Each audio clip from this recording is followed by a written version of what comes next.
कैसे हैं सभी ओजांकियंस? क्या तैयार हैं आज की क्लास के लिए? Good evening all of you. So बहुत इंपॉर्टेंट टॉपिक है आज, और आज के टॉपिक के बहुत डायमेंशन है, बहुत आयाम है।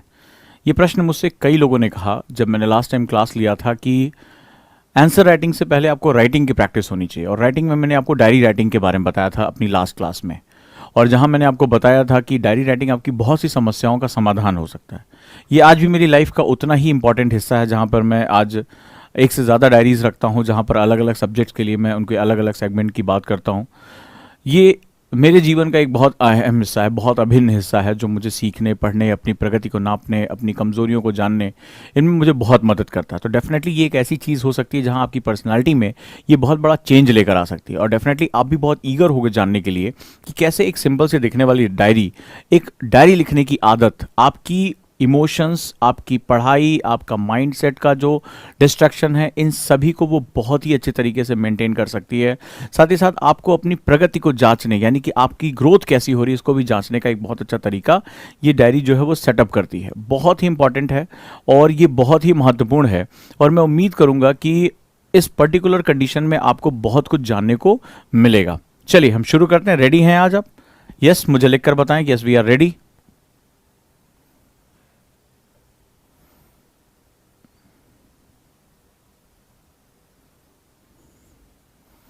अगला कॉन्सेप्ट बैट आफ्टर दीपावली शुरू होने जा रहा है, जो हमारा सेगमेंट है उसे शुरू करने जा रहे हैं।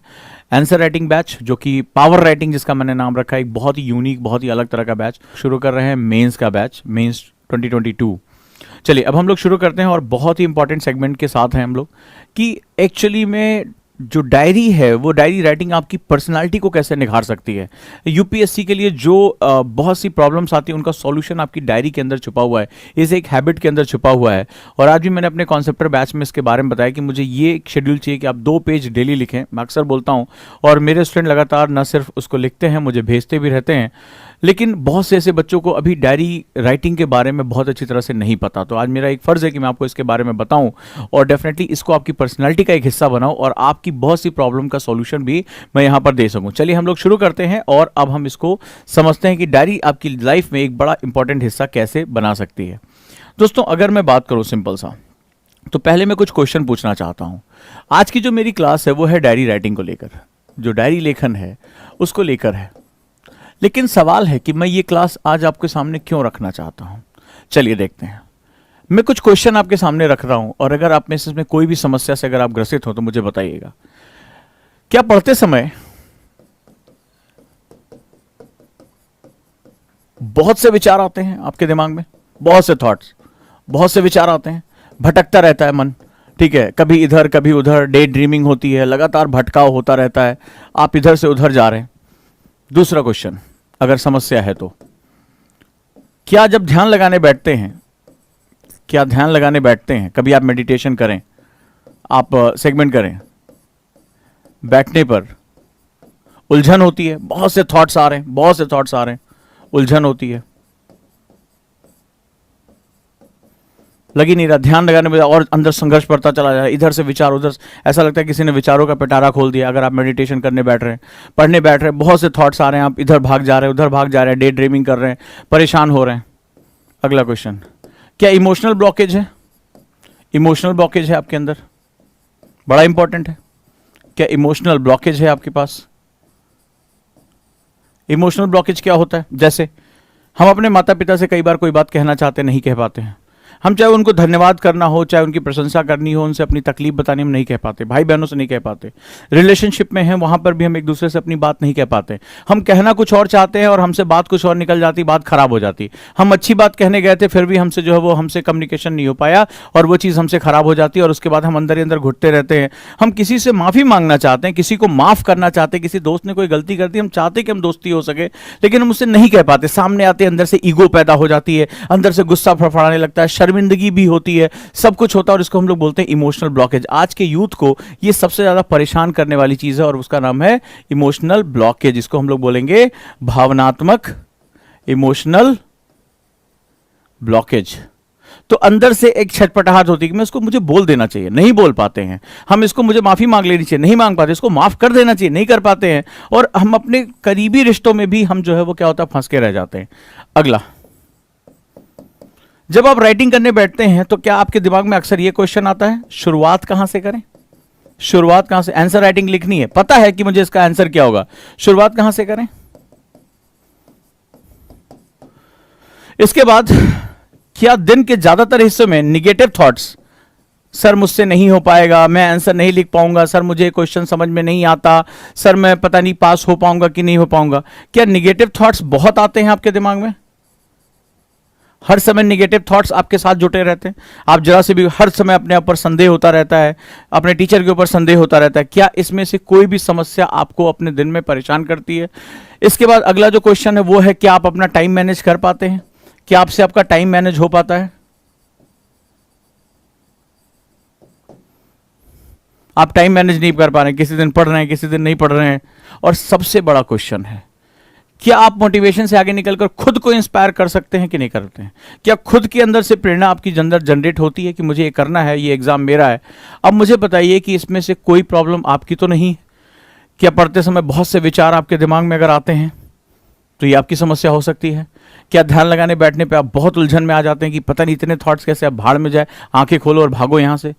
क्या इमोशनल ब्लॉकेज आपकी जीवन का एक हिस्सा है? आप किसी रिलेशनशिप में हैं, आप किसी से ना हाँ कह पा रहे हैं ना कर, आपको इस रिलेशनशिप से निकलना है, आप नहीं कह पा रहे हैं, आपको उसमें जाना है, आप नहीं कह पा रहे हैं, आपको अपने माता पिता को धन्यवाद, अपने दोस्त को मनाना है, उसको ये तक कहना है कि नहीं यार मेरा अभी आज मेरे सामने मत आओ, मैं पढ़ाई करने जा रहा हूं, आप ये भी नहीं कह पा रहे हैं, और उसकी वजह से अंदर ही अंदर घुटन हो रही है, आप कैलकुलेशन कर रहे हैं कहीं मुझसे मेरी दोस्ती टूट ना जाए, कहीं रिलेशनशिप जो है वो ब्रेकअप ना हो जाए, तमाम तरह की चीजें। आप एक अंदर ही अंदर एक अजब तरह की अवसाद, एक अलग तरह की उलझन में जी रहे हैं। आपके दिमाग में हमेशा होता है यार मुझे आंसर लिखना है, मुझे शुरुआत कहां से करनी चाहिए, मुझे कोई भी काम करना है, आप सिर्फ पढ़ाई नहीं, बिजनेस करना चाहते हैं, कुछ भी अपना करियर बनाना चाहते हैं, तो आप शुरुआत कहां से करें? अक्सर आपको ये डर लगा रहता है मेरा होगा या नहीं होगा, निगेटिव थॉट्स हर समय, पता नहीं मैं सही रास्ते पे जा रहा हूं कि नहीं जा रहा हूं। अगर ये सारी चीजें आ रही हैं तो आज की क्लास आपके लिए एक लाइफ चेंजिंग क्लास हो सकती है। बहुत इंपॉर्टेंट तरीके से मैं बताने जा रहा हूं। इन सारी समस्याओं का समाधान सिर्फ एक हैबिट में है, द वन हैबिट।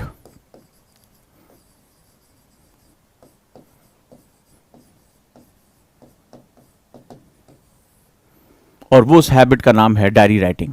बहुत इंपॉर्टेंट हिस्सा है और ये संसार के महानतम लोगों की आदतों में से एक है। एक ऐसी आदत, पढ़ना और लिखना, ये दो सबसे महत्वपूर्ण बात है, और उसको मैं वन हैबिट, एक ऐसी आदत जो आपकी इन समस्याओं का समाधान दे सकती है, और उसको कहते हैं डायरी राइटिंग। कैसे? सबसे पहले मैं आपसे बात करूंगा, डायरी यहां एक शब्द है। डायरी का मतलब होता है यहां पर पर्सनल डॉक्यूमेंट। डायरी का यहां मतलब होता है पर्सनल डॉक्यूमेंट। ये सबके दिखाने के लिए नहीं होता है, ये आपका अपना आईना है, और आप अपने आईने को सिर्फ खुद को दिखाने की आदत डालो। बहुत से लोग अपनी डायरी को सबको दिखाते हैं, खुली जगहों पे रख देते हैं। डायरी लिखना आज भी और डायरी को रखना ये आज भी आपका एक व्यक्तिगत चॉइस है, ये आपकी एक पर्सनल चॉइस है, याद रखिएगा। ये डायरी ऐसी होनी चाहिए जहां आप अपने मन को, आप अपनी हर चीज किसी को नहीं बता सकते, ये संसार का नियम है। एक ऐसी जगह जहां पर आप एकांत में बैठ के लिख सके, और एक ऐसी डायरी जिसे सिर्फ आप पढ़ सके, चाहे वो जो भी हो, अपनी बुराइयां, अपनी अच्छाइयां, अपने अंदर की कमियां, लेकिन ये किसी और व्यक्ति को नहीं पता चलनी चाहिए। इसको हम लोग बोलते हैं पर्सनल डॉक्यूमेंट। इसीलिए यहां पर आ जाता है डायरी, यानी ये हिडन होना चाहिए, सीक्रेट होना चाहिए, इसकी जगह बहुत ही जो है सीक्रेट होनी चाहिए। ये हर किसी के हाथ की नहीं है, सिर्फ ये आप हैं जो अपने अंदर को झांक सकते हैं, आपके अंदर का आईना है, ये संसार के लिए नहीं है। और यहां दूसरा है, डायरी के साथ हो जाता है लेखन यानी राइटिंग, जहां पर आप निरंतर अपने विचारों को आप दृश्य फॉर्म में लेकर आते हैं, विजुअल फॉर्म में लेकर आते हैं। तो ये दो चीजें हो गई। तो डायरी का मतलब ये नहीं कि आप कुछ भी लिखकर आप कहीं भी सबके लिए छोड़ दें। ये बहुत ही हिडन डॉक्यूमेंट्स होना चाहिए, जिसको सिर्फ खोलने की अनुमति आपके पास होनी चाहिए और किसी के पास नहीं। ये ऐसे जगह पर लिखना चाहिए कि आसपास आपको कभी भी ना लगे कि कोई आ रहा होगा, कोई देख रहा होगा। आप बिल्कुल एकांत समय में, बिल्कुल नितांत अकेले होते हुए आप इस डायरी को लिखेंगे। नंबर 1 रूल है, that is all your secret reveal. आप अपनी पूरी आत्मा को इसमें खोल के रख दें, अपने मन को खोल के रख दें, पहला नियम। और लेखन का मतलब होता है कि जो मेरे विचार यहां चल रहे हैं उसको दृश्य रूप में, यानी कि मैं उसको पढ़ने योग्य बना सकूं। This is a very important segment, इसको हम लोग बोलते हैं डायरी राइटिंग। इसीलिए खास तरह का ये एक सेगमेंट होता है। इसमें सबसे बड़ा फायदा क्या होता है, चलिए हम सबसे पहले इस फायदे को देखते हैं। ठीक है, सबसे पहले हम ये समझते हैं कि हमें इसके फायदे क्या होंगे। नंबर 1, जब हमारे दिमाग में 46,000 से ज्यादा थॉट्स लगातार आते जाते रहते हैं 24 घंटे के अंदर, मतलब बम्बार्डमेंट ऑफ थॉट्स है। अगर आपने कहा कि नहीं ध्यान लगा, आप लोगों ने किसी ने कहा ध्यान लगाइए, थॉट्स खत्म हो जाएंगे, लेकिन जैसे ही मैं ध्यान लगाने बैठा, हर थॉट पर मेरा ध्यान लगने लगा, ये भागा, वो भागा, इधर भागा, उधर भागा, अचानक से आईएएस भी बन गया, अचानक से हमने जमीनें भी खरीद ली, अचानक से बंगले में पहुंच गया, अचानक से जो है हीरो बन गया, अचानक से गाना भी गाने लगे, सब कुछ दिमाग के अंदर स्पीड से चल रहा होता है, बड़ी बुरी तरीके से। अब उसमें उलझ के रह जाते हैं। एक्चुअली क्या होता है, जब आप डायरी लिखते हैं तो आप अपने थॉट्स को वन बाय वन लिखने शुरू कर देते हैं। वन बाय वन जो भी आपके पास आ रहा है, आप इसमें चाहे आपके अवसाद हो, गुस्सा हो, घृणा हो, नफरत हो, डर हो, जो भी चीजें हैं वो अपनी डायरी में आप लिखना शुरू कर देते हैं। धीरे धीरे आप अपने विचारों को दृश्य करना शुरू कर देते हैं, आप उसको विजुलाइज करते हैं और आप देखते चले जाते हैं। नतीजा क्या होता है, अगर आप घड़ी देखकर करें 15 to 20 मिनट्स अगर आप राइटिंग करते हैं तो आपके अंदर का सारा गुस्सा, आपके अंदर की जितना भी भटकाव है, वो सब लगातार यहां पर खत्म हो सकता है। दूसरा, आज की यूथ को सबसे ज्यादा प्रॉब्लम जो कर रहा है इमोशनल ब्लॉकेज। कई बार हम ऐसा होता है, हम किसी के सामने अपनी बात कह नहीं पाते, बहुत से सर्कमटेंसेस होते हैं, हमारा फियर होता है लोग क्या सोचेंगे, वो बुरा ना मान जाएं, ठीक है, हम अपनी बात कह नहीं पाते, हम इंट्रोवर्ट होते हैं, हम शाई होते हैं, शर्मीले होते हैं, हम नहीं कह पाते। तो ऐसी कंडीशन में वो जो बातें हमारे दिमाग में तो चल रही हैं लेकिन हम उसको जुबान तक नहीं ला पाते हैं, वो हमारे दिमाग के अंदर लगातार घूमती रहती है और हमें वो परेशान करती रहती हैं। किताब खोलते ही, किताब के सामने शब्द आते ही वो दिमाग में वो सारे जो है पैटर्न्स आने लगते हैं। नतीजा क्या होता है, हमारा दिमाग शांत नहीं हो पाता और हमारा मकसद था किताब के सामने बैठकर पूरे फोकस के साथ पढ़ाई करना, और नतीजा क्या होता है, किताब तो सामने खुली होती है लेकिन हम उसका आउटपुट नहीं निकाल पाते। ऐसी कंडीशन में जरूरी है कि अगर मैं किसी पात्र में पानी भरना चाहता हूं तो पहला नियम है कि मैं इस पात्र को खाली करूं। अगर यह पात्र खाली होगा तभी इसमें मैं पानी भर पाऊंगा। दिमाग की भी यही बात है कि दिमाग के अंदर पहले से ढेर सारी उलझने हैं, विचार चल रहे हैं, आप उसमें नया ज्ञान कहां भर पाओगे। उसके बाद कहते हो कि सर मैं पढ़ता हूं, मुझे याद नहीं होता, सर मैं बहुत जल्दी भूल जाता हूं, सर मुझे समझ में नहीं आता। अरे तुम्हारा दिमाग समझने की योग्य है ही नहीं है, तुम्हारे दिमाग में तो पहले से ही इतने विचारों का कूड़ा भरा हुआ है, उसको खाली नहीं करोगे तो कैसे जो है वो अगले नए विचारों की तरफ जाओगे, कैसे किताबें पढ़ोगे। तो आप ये क्वेश्चन पूछते सर इसको खाली कैसे करें, कोई बहुत बड़ा ज्ञानी ये बोलेगा मेडिटेशन करो, मेडिटेशन करने पहुंचे यहां फंस गए हम, बोला हमसे नहीं हो रहा है सर, हमसे घबराहट हो रही है आंख बंद करने पे। सबसे पहले उसको सही तरीके से, कॉमन तरीके से अपने दिमाग को खाली करने का तरीका आपकी डायरी है, राइट। तो अब हम लोग सबसे पहले बात करते हैं, हमें इसके फायदे समझ में आ गए कि diary writing is one of the most important habit, हमें इसके साथ लेकर चलना पड़ेगा। हमें समझ में आया कि बहुत ही निजी स्थान पर अकेले में बैठकर एक ऐसी जगह में आपको करना पड़ेगा जहां अपनी डायरी में हमारे अंदर बहुत से विचार चलते हैं, पॉजिटिव, नेगेटिव, अच्छे, बुरे। हम ये नहीं कहते कि हम जो है ईश्वर का जो है वो ईश्वर हैं और हम लगातार जो है वो अच्छे विचारों के साथ ही चलेंगे। ये सारी चीजें हमारे साथ चलती रहती है, लेकिन हमें ये जरूरी है कि हम उसको अपने सामने दृश्य रूप में, हम उसको विजुअल फॉर्म में देख सकें। तो अब हमें क्या करना होगा, हमें इसके अगले चरण में जाना पड़ेगा और डायरी राइटिंग के कुछ बेसिक फंडामेंटल सीखने पड़ेंगे। अपनी आप कैटेगरी बनाओ सबसे पहले कि आपको बेसिकली प्रॉब्लम क्या है, ठीक है। अब अपनी कैटेगरी पे जाओ और यहां पर अपनी प्रॉब्लम्स को आइडेंटिफाई करो कि मेरी प्रॉब्लम एग्जैक्टली क्या है। सपोज दैट आप किसी रिलेशनशिप में हैं और आपको उस रिलेशनशिप की वजह से बहुत परेशानी हो रही है। मान लीजिए आपका ब्रेकअप हुआ और आप लगातार अवसाद में, फॉर एग्जांपल मैं बात करता हूं, यूथ को आज ये बहुत ज्यादा प्रॉब्लम आ रही है। अब सवाल ये है कि जब आपका ब्रेकअप हुआ है तो आपके पास सवाल है कि जब आप एकांत में होकर बैठते हैं तो आप लगातार निगेटिव सोचते हैं, बदला लेने की सोचते हैं, उसको मिटा देने की सोचते हैं, आप जो है वो सैड सॉन्ग सुनते हैं, तमाम तरह की ऐसी चीजें होती है। पर सवाल है कि आपके पास मूव ऑन करने का, लाइफ में मूव ऑन करने का सही तरीका क्या होता है। मूव ऑन करने का सही तरीका, कई लोग ड्रिंक करना शुरू कर देते हैं, ड्रग्स लेना शुरू कर देते हैं, दोस्तों के साथ अपना समय बर्बाद करते हैं, पिक्चरें देखते हैं। मूव ऑन करने का एक दूसरा तरीका होता है और वो सिचुएशन को सही तरीके से देखना। लेकिन जब हम अपने अंदर झांकते तो हमें बहुत सी गड़बड़ियां दिखाई पड़ती है। हमें क्या करना होगा, हमें अपने अंदर की सारी फीलिंग्स को वहां रखनी पड़ेंगी, पॉजिटिव और निगेटिव दोनों, और वहां फिर हम उसको इवेल्युएट करेंगे कि उसको जाना था, उसको जाने देना है और मुझे भी आगे जाना है। ये जो जिंदगी का ये लव जो एक पार्ट था वो मेरी लाइफ का एक पार्ट था, मेरी लाइफ नहीं थी, ठीक है। This is a part of life, not the complete life. तो ये कब होता है, ये कुछ समय बाद। आपने भी देखा होगा कई लोगों का ब्रेकअप हो जाता है, दुखी होते हैं, रोते हैं, और फिर कुछ समय बाद क्या होता है, आप देखते हैं कि लाइफ में उससे अच्छी चीजें सामने आ जाती हैं, अच्छी जॉब आ जाती है, अच्छा कोई जीवन साथी आ जाता है, और फिर हम पीछे पलट के देखते हैं, बोलो अच्छा इसी के लिए बहुत परेशान थे। लेकिन अगर आप वहीं रुक जाएं, अपने जीवन को खत्म कर ले, बहुत से लोग खत्म कर लेते हैं, बहुत से यूथ डिप्रेशन में चले जाते हैं, ड्रग्स और ड्रिंक ये सब करना शुरू कर देते हैं, तो लगता है कि हमने एक बहुत बेशकीमती अपनी जीवन को एक गलत निर्णय के साथ खत्म कर लिया। कारण क्या होता है, उनको ये नहीं पता होता कि मूव ऑन कैसे करना है और लाइफ को सही पर्सपेक्टिव में कैसे देखना है। तो यहां पर ऐसी बहुत सी चीजें होती हैं जहां हमारी लाइफ में पढ़ाई को लेकर उलझे हुए हैं, सर मुझसे नहीं हो पा रहा, बार बार हम इससे कहते हैं। जैसे एक स्टूडेंट ने मुझे मैसेज किया, सर मुझसे नहीं समझ में आ रहा, मुझसे नहीं समझ में आ रहा है। मैं देखे जा रहा हूं, उसने लगातार 2 दिन इसको 8 बार ये मैसेज किया। मैंने कहा 8 बार तुमने अपने सबकॉन्शियस माइंड को ये समझाया है कि ये सब्जेक्ट मेरे समझ में नहीं आने वाला। अब तुम्हारा सबकॉन्शियस माइंड अब इसको समझ चुका है कि भाई कुछ भी कर लो, इसको ये सब्जेक्ट नहीं समझने देना है। तो अक्सर हम क्या होता है, निगेटिविटी चुंबक की तरह होती है।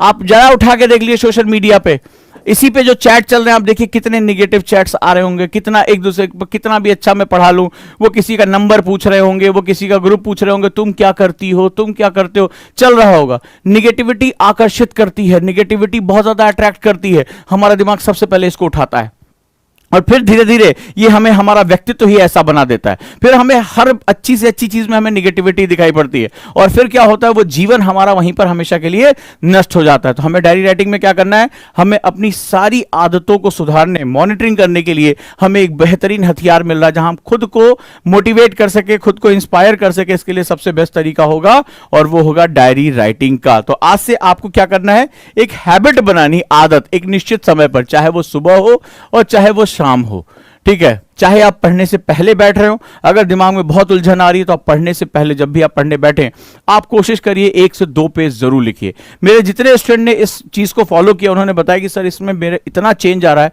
मेरी आंसर राइटिंग पूरी चेंज हो रही है।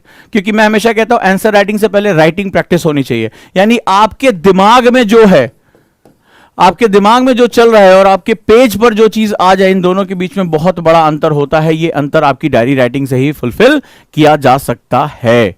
तो अब हमें क्या करना है, हमें अब इसके आगे चलना है और अब इसके बाद हमें ये सेगमेंट शुरू करना है। अगर आप बिगिनर है, शुरुआत करना चाहते हैं, एक सिंपल एक डायरी लेकर आइए, एक अच्छा सा पेन, और मैंने आपको बताया बेसिक नीड्स क्या है कि आप एक एकांत जगह में हो जहां हर समय कोई ये ना लगे कोई देख रहा है, कोई हमारी डायरी पढ़ सकता है। एकांत जगह पे अपनी निजी डायरी के साथ बैठे, कुछ पल शांत होकर बैठे और लिखना शुरू करें। सबसे पहले लिखना शुरू करें। अब आप कहेंगे सर इसमें क्या लिखना चाहिए, अपनी प्रॉब्लम को लिखो सबसे पहले कि एग्जैक्टली मेरी प्रॉब्लम है क्या, मैं किस समय किन समस्याओं से जूझ रहा हूं। तो यहां से शुरू करें हम अपनी प्रॉब्लम्स को लिखना, ठीक है। सबसे पहले क्या दिक्कत आ रही है, पढ़ नहीं पा रहा हूं, लिखिए। पढ़ नहीं पा रहा, भटक रहा है, रिलेशनशिप मुझे डिस्टर्ब कर रहा है, फलाना चीज XYZ जो भी चीजें वो लिखिए। और लिखिए, एक नियम बनाइए, एक रूल बनाइए कि जब भी मेरा सेगमेंट खत्म होगा हमेशा पॉजिटिव नोट के साथ खत्म होगा। ठीक है, आज मैं सुबह जल्दी नहीं उठ पाया, आज मैं अपना टारगेट पूरा नहीं कर पाया, आज मैं पढ़ नहीं पाया, लेकिन निश्चित रूप से मैं वादा करता हूं कि मैं ये काम करके दिखाऊंगा। मुझे आज ही सोने से पहले, मुझे आज ये छोटा सा सेगमेंट, अपने आप को पुरस्कार दीजिए। हमेशा दंड देने से काम नहीं चलेगा, अपने आप को कोसने से काम नहीं चलेगा। मैं सोने से पहले ये 2 पेज जरूर पढ़ के सोऊंगा। निश्चित रूप से एक छोटी सी मेरी जीत होगी और वो अगर मैं पढ़ ले गया तो मैं अपनी डायरी में मेंशन करूंगा, यस मैं जीत गया। तो होता क्या है कि जब आप निगेटिविटी से शुरू करते हैं, यानी निगेटिव का मतलब अपनी प्रॉब्लम अपनी आंखों के सामने, जब आप अपनी प्रॉब्लम लिखना शुरू करते हैं तो आपका दिमाग जो होता है, सबकॉन्शियस माइंड, इसको विजुअलाइज करता है कि एक्चुअली में अंदर चल क्या रहा था। जब आप लिखना शुरू करेंगे, पढ़ नहीं पा रहा था, क्वेश्चन लिखो क्यों नहीं पढ़ पा रहा था, तो आप बताएंगे मैं आज वेब सीरीज देखने लगा, दोस्त के साथ चला गया, चैट करने लगा, ठीक है, बहुत सी चीजें हुई। आप उनको अपने सामने रखेंगे। जब आप उनको अपने सामने रखेंगे तो आपको आपकी प्रॉब्लम दिखनी शुरू हो जाएंगी, विजुअलाइज होनी शुरू हो जाएंगी और आपके दिमाग के अंदर ही सॉल्यूशन आ जाएगा। और जब आप पॉजिटिविटी के साथ खत्म करेंगे, कोई बात नहीं, आज मैं हार गया हूं, लेकिन मैं वादा करता हूं कि आज सोने से पहले ही मैं ये 2 पेज पढ़ूंगा, कल से मैं इसको जरूर सुधार लूंगा, मैं हर हालत में इसको लेकर आऊंगा। संभवतः कल फिर आप वही गलती करें, कोई घबराने की बात नहीं है। आपको डायरी आपके सबकॉन्शियस माइंड के साथ कनेक्ट करना सिखाती है। जब आप अपने विचारों को उसमें लिखना शुरू कर देते हैं, अपनी गलतियों को लिखना शुरू करते हो, रोज आप उन्हें देखते हैं, अच्छा ये चीज है, तो धीरे धीरे आपको पता चलने लगता है कि एक्चुअली में प्रॉब्लम आपके द्वारा क्रिएट की गई है। आप वेब सीरीज देखने के एडिक्ट हो गए थे, आप चैट करने के एडिक्ट हो गए थे, आप दोस्तों के साथ घूमने के एडिक्ट हैं। बार बार आपके अंदर एक फीलिंग आनी शुरू हो जाएगी, इसे हम लोग बोलते हैं ग्लानि या गिल्ट फीलिंग। ये बहुत इंपॉर्टेंट होता है। जब तक गिल्ट नहीं आती है, याद रखिए, मेरे कई स्टूडेंट ने कहा कि सर इतनी घृणा सी अपने आप से आने लगी कि डर के मारे लिखना छोड़ दिया। लिखना छोड़ना नहीं है, ग्लानि पैदा करनी है। ये जो ग्लानि होती है, गिल्ट फीलिंग जो आती है, ये हमें क्या करती है, हमारी जो बैड हैबिट्स हैं, जितनी भी बुरी आदत है, जो बैड हैबिट का यहां मतलब है कि जो आपको आपके लक्ष्य से दूर लेकर जा रहा है। बैड हैबिट का मतलब ये सिर्फ सिगरेट और दारू नहीं होता है। बैड हैबिट का मतलब होता है कि जो आपको आपके लक्ष्य से दूर लेकर जा रहा है। आपका लक्ष्य अगर यूपीएससी है और वो हर चीज जो आपको आपके यूपीएससी के ड्रीम से दूर लेकर जा रही हो, वो आपका अपना सबसे करीबी हो, रिलेटिव हो, वो भी आपके लिए बैड हैबिट ही है। तो बैड हैबिट छोड़ने के लिए सबसे पहले ये जानना पड़ेगा ये वास्तव में बैड है। सिगरेट पीने वाले को कभी वो सिगरेट जो है बुरी हैबिट लगती नहीं है।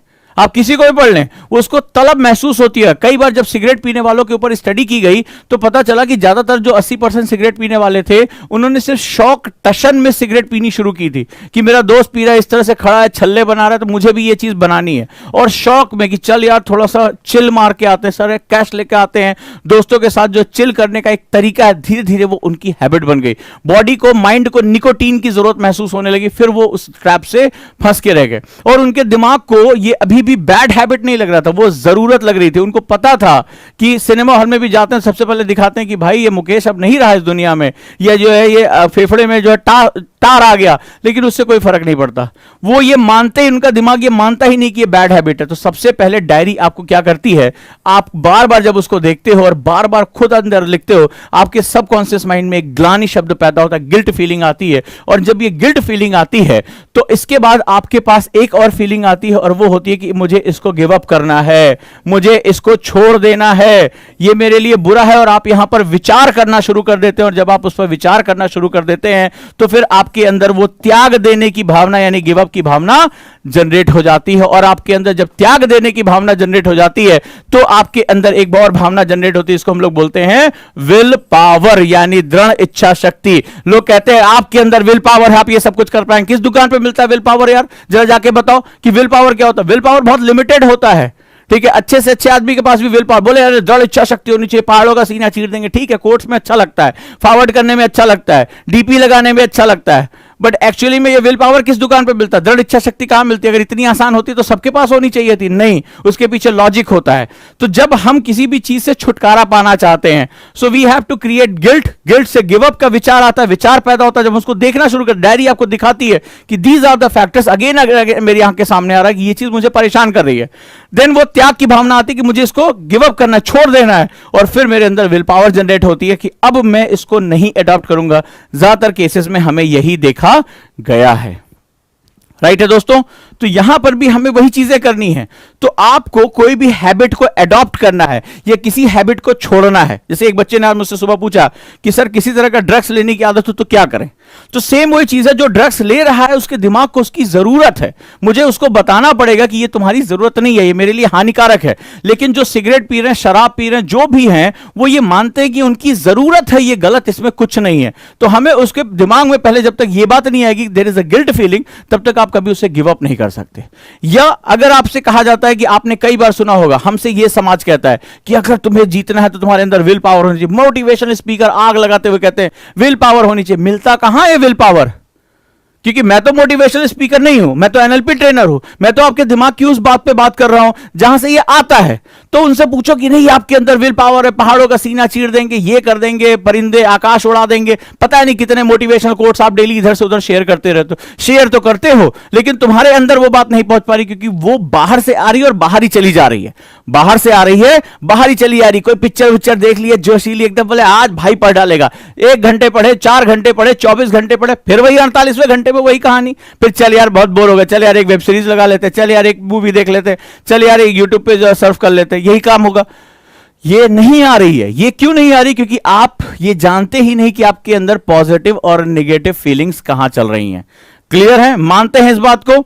तो सिंपल आपको यह करना होगा कि आपको अगर कोई चीज छोड़नी है या कोई चीज अपनानी है तो आपके अंदर विचारों को देखने की क्षमता होनी चाहिए। And diaries are the best method to see your thoughts. अपने विचारों को देखने के लिए आपको लगातार काम करना पड़ेगा। क्लियर है? So then you find it. जो मोटिवेशन स्पीकर, अरे विल पावर होनी चाहिए, आप ये कर देंगे, वो कर देंगे, जहाज में छेद नहीं, वो फलाने नहीं। अरे बोलो कहां मिलता है? अरे मिलता है, हम भी 2 किलो हम भी खरीद लाया करें डेली सुबह सुबह। ये मिलता नहीं है, ये जनरेट करना पड़ता है, आपके अंदर है। इंस्पिरेशन आपको लेकर आनी पड़ेगी। सो आज से आपको क्या करना है, एक हैबिट बनाइए और वो सिर्फ 2 पेज लिखने की शुरुआत करिए। हैबिट पहला मैं आपको बता रहा हूं। सबसे पहले द process of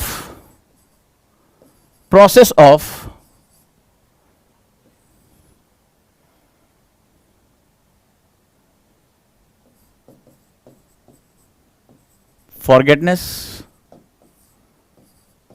और ग्रैटिट्यूड, इस प्रोसेस को लेकर आओ। मैंने ग्रैटिट्यूड मेडिटेशन के बारे में बता रखा है। ग्रैटिट्यूड के मेथड पे आओ, छोड़ दो, जाने दो।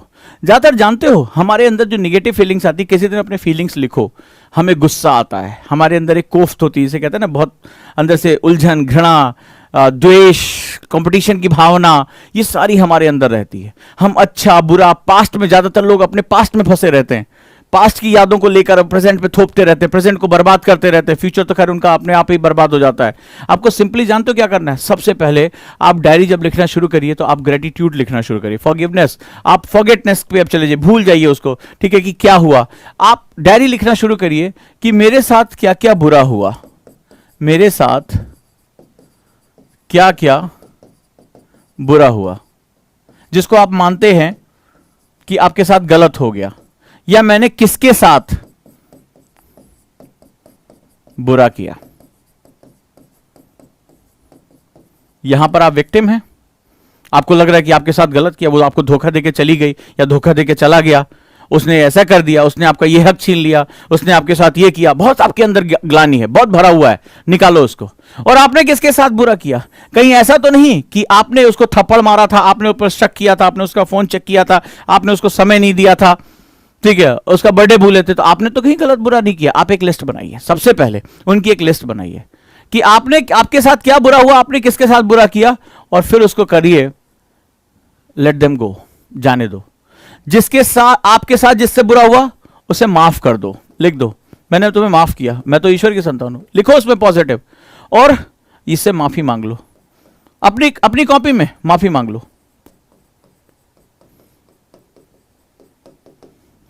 आज आपको एक मैजिकल चीज बताने जा रहा हूं, मैंने जिसके ऊपर ये प्रयोग किया है उसकी मुझे जो है वो रोते हुए फोन आया कि सर ऐसा हुआ हमारे साथ, ठीक है, उसको माफी, उसको अपनी किताब में, मैं माफ कर रहा हूं, तो मुझे तुमसे कोई ग्लानि नहीं है, तुमने जो लिया दिया, जाने दो, मैं अपने आप को मुक्त कर रहा हूं, ठीक है, पॉजिटिव, कि आज से मैं एक मुक्त हूं, मैं एक अलग आत्मा हूं, और मैं एकदम प्योर हूं, मेरे लिए सिर्फ मेरा वर्तमान और मेरा भविष्य है, अतीत की तरफ मैं मुड़कर कभी भी निगेटिव तरीके से नहीं देखूंगा। अपने आप को कहो और आप देखोगे, आपको लगेगा आपके अंदर से टनों टन बोझ खत्म हो गया। आप ये करके देखना, ये सिर्फ सोचने की, अनुभूति की चीज है। मुझे जैसी अनुभूति हो मुझे अपनी क्लास में बताना कि सर हमने ऐसा किया था और ऐसा हुआ।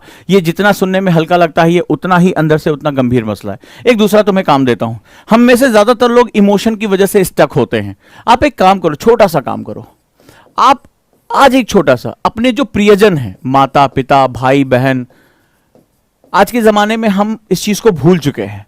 हम व्हाट्सएप मैसेज करते हैं, LOL लिखकर भेजते हैं, हाय GM, ठीक है, इस तरह की चीजें लिख के भेजते हैं। आप एक काम करो सिंपल सा, चाहे वो आपके माता पिता हो, आज आपको दुनिया की सबसे कठिन चीज देने जा रहा हूं, भाई बहन हो, आप इनको एक पत्र लिख डालिए।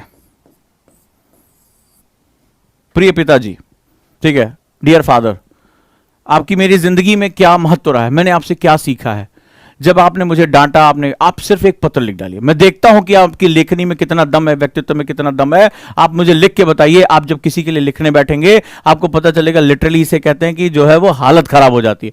आज आप लिख के देखिए।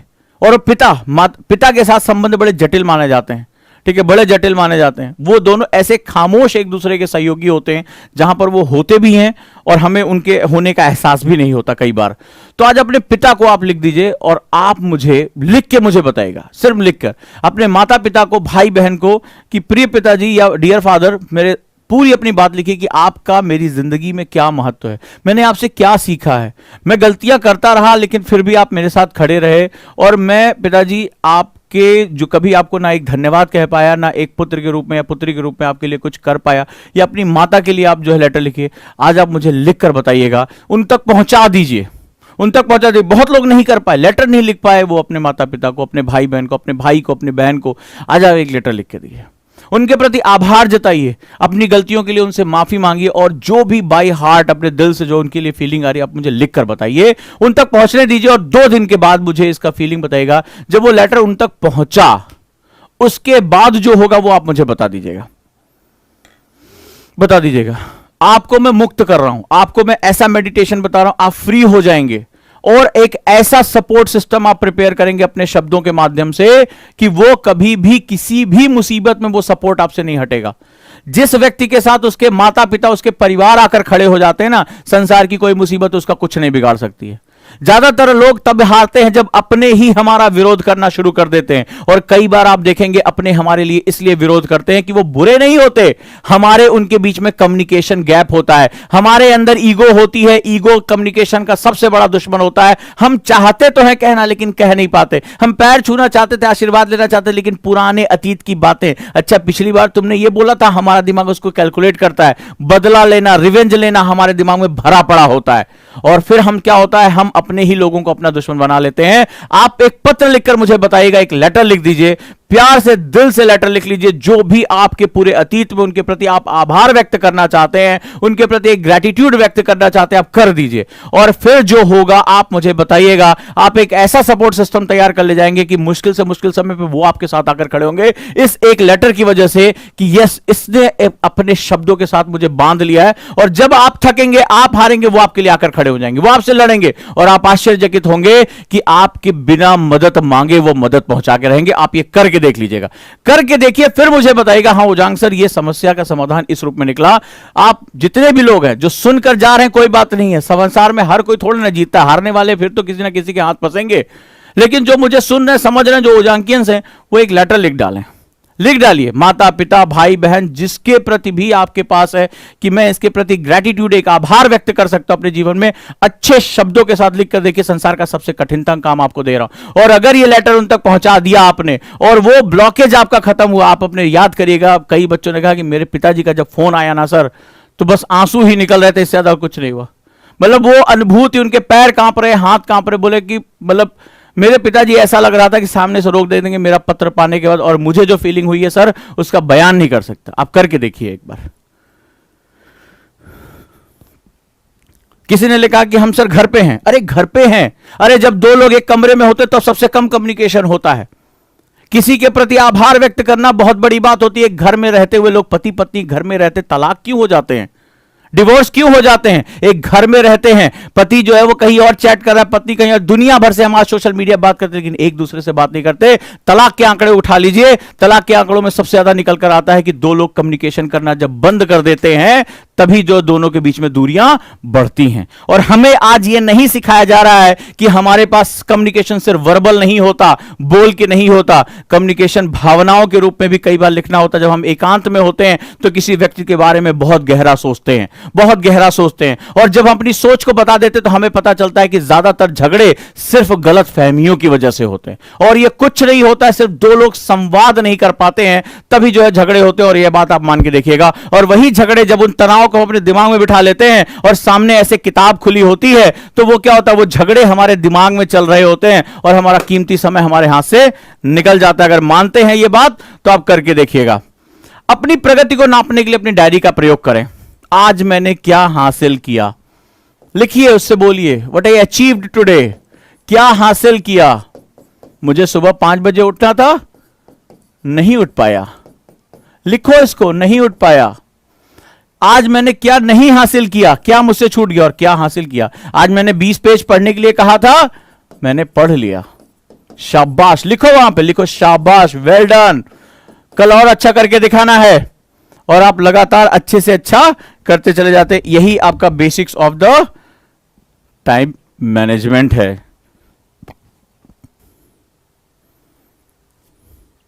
डन। तो आपको आज से डायरी इसी तरह लिखनी है, लेकिन याद रखिएगा एक सावधानी, डायरी का एंड कभी भी निगेटिव थॉट से नहीं होना चाहिए। आपको कोई सब्जेक्ट नहीं समझ में आ रहा है, कोई बात नहीं, लिखो, I will be the best in this subject, मैं इसमें सबसे अच्छी श्रेष्ठता हासिल करके रहूंगा, मैं अपने टीचर का सबसे फेवरेट स्टूडेंट बन के रहूंगा, मैं ये चीज हासिल करके रहूंगा। तमाम इस तरह की चीजें आपको जो है लगातार यहां पर करनी है। क्लियर है? तो कभी भी आपको निगेटिविटी इस्तेमाल नहीं करनी, हमेशा आपका एंड नोट आपकी पॉजिटिविटी से ही होना चाहिए, पॉजिटिविटी से ही होना चाहिए, ये बात याद रखिएगा। इससे आपकी लिखने की आदत बहुत सुधरेगी, आप शब्दों को लिखना सीख पाएंगे। शुरुआत में दिक्कतें आएंगी, लेकिन मेडिटेशन से ज्यादा अच्छा डायरी लिखना है। उसके बाद आप मेडिटेशन करें तो आप देखेंगे आपका दिमाग बिल्कुल शांत हो चुका है। पढ़ने अगर आप बैठ रहे हैं तो आज आपको बहुत आउटपुट जो है वो मिलना शुरू हो जाएगा। बस अब आपको करना है। सुनने वालों के लिए दुनिया नहीं है, ठीक है। फिर आज किसी चैनल पे, फिर किसी और चैनल पे, तो ये चैनल से चैनल आप घूमते रहेंगे, कोई बात नहीं है। लेकिन जो मेथड आपको बता रहा हूं मेरे बच्चों, मैं चाहूंगा इस बात का फीडबैक दें, क्योंकि अभी तक इस बात का फीडबैक मुझे बहुत औसम मिला है। जिनको मैंने ये तरीके बताए उनके जीवन में एक बहुत बड़ा परिवर्तन, रिलेशनशिप उनके बहुत सुधरे हैं। और जब एक बार ये हमारे आसपास के संघर्ष बंद हो जाते हैं, हम हारते क्यों हैं? क्या दुनिया की कोई ताकत तुम्हें हरा सकती? कोई नहीं हरा सकता। तुम्हारी किताबें कोई छीन के लेके नहीं जा रहा है, तुम्हारी किताबें कोई फाड़ नहीं रहा है, तुम्हारी आंखों पर कोई पट्टी नहीं बांध रहा है, तुम्हें कोई नींद की दवा नहीं दे रहा है। अरे तुम अपने आप से हारते हो यार। और हम इसलिए अपने आसपास हारते हैं क्योंकि हम सहयोगी बनाने के बजाय हम दुश्मन बनाते चलते हैं हर समय। ये हमारी आदतें होती है, हमारा ईगो हमारे अंदर बैठा होता है, वो हमसे बुलवाता है। तो हम जब कम्युनिकेशन वर्बल करते हैं ना, तो हम ईगो के दम पे बोलते हैं।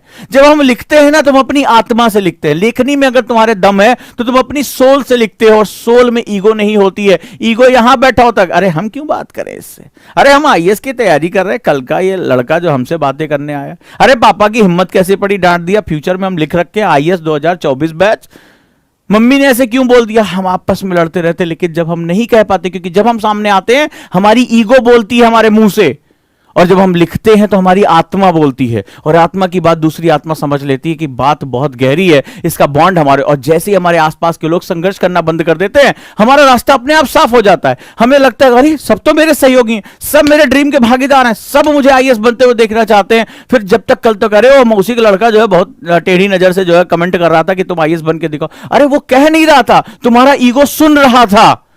और जब ये प्राप्त कर लेते हो तो इसी को तो ध्यान कहते हैं, इसी को तो मेडिटेशन कहते हैं, इसी को तो मोटिवेशन कहते हैं। और कहते कहां है, ये मिलता कहां है? खुद के अंदर से इंस्पायर करना सीखो अपने आप को। क्लियर है? तो आप करके देखो, जो हो मुझे बताना, मैं भी तो देखूं कि मेरे तरीके कितने काम करते हैं, मैं भी तो देखूं खाली मैं बोल रहा हूं या वास्तव में इतना में ये दम है। तो आप अगर इसको करके देखोगे तो आपका टाइम मैनेजमेंट, आपकी राइटिंग प्रॉब्लम हमेशा के लिए सॉर्ट आउट हो जाएगी। इमोशनल प्रॉब्लम, आपको कोई हैबिट छोड़नी है तो आपको जो है वो करना पड़ेगा। मुझे अपनी डायरी में लिखना है। मैं जनरली आज तक मेरी डायरी किसी ने नहीं देखी,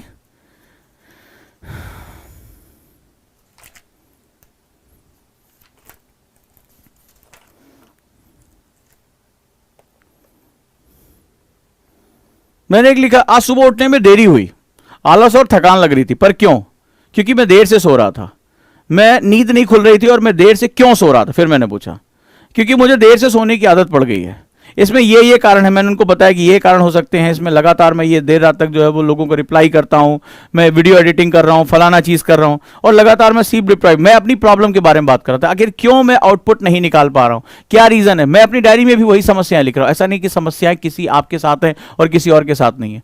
सवाल है कि आप उनको कितने अच्छे से समझ पाते हैं। अच्छा, ये लिखने से सबसे बड़ा फायदा ये हो जाता है कि मैं जब पलट के देखता हूं कि मेरे पिछले 2-3 महीने में मैं यही प्रॉब्लम से तो नहीं लड़ रहा हूं, या मैंने अपनी प्रोग्रेस की है, तो जब मुझे अपनी प्रोग्रेस दिखाई पड़ती तो मेरे अंदर एक उत्साह पैदा होता है।